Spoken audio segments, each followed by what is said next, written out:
feel like sadness and sorrow for that. I don't think people should be targeted or hated on because of something like that. I think it's putting people into a category and into a box, and I think it's a dangerous way of thinking. This is Chinatown in the centre of London. It's known to be one of the most popular destinations by locals and tourists alike. But today, as you can see, it's very quiet. And the reason for that?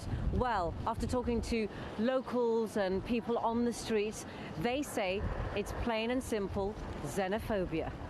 The oldest Chinese community group in Chinatown has been handling the backlash against the coronavirus, and the fear factor is clear. Hello. Hi, David. Do come in, please. Thank you. What about your personal experiences? I think it was last Thursday. I was taking the train to work as normal. Guess what happened? There was an empty seat beside me. And I thought, first of all, I said, what's the matter? Because we were standing. Normally, I couldn't even get a seat. But on the particular day, I got 2 seats all to myself because I am Chinese and people think that, oh, I mean, he might be a potential carrier. We better not sit next to him. What kind of a reaction have you had from own members of your community?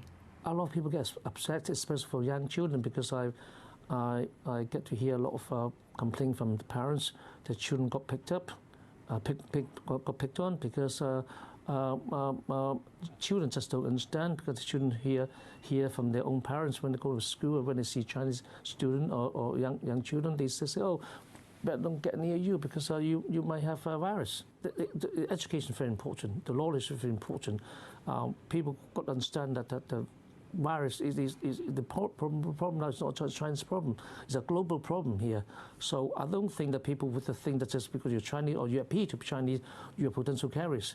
The way that we've documented the things that go on in the Eastern world there's always been a tone like that anyway. It's always been around. I think the moment like something like this happens, like there is a virus, it just allows people to say the things that they're actually have been fed for a very long time, or probably that they harbour these feelings anyway, and it just gives people a platform to just say what they want because there's fear in the air.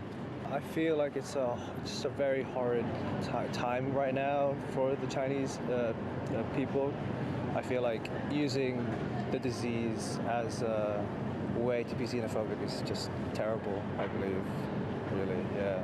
If it was somewhere from the USA, I don't think people would treat Americans coming over the same way as they are treating Chinese people and Chinese students, etc. Oh, it's crazy. I mean, you can see that we have got 10 cases here.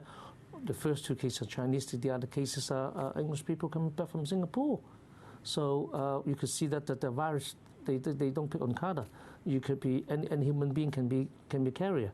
We have seen this before, and now the coronavirus has instigated another wave of racism, despite there being only a small number of cases confirmed in the UK. And there's no doubt that the effect on the British Chinese community has had huge implications. Nadira Tudor, RT.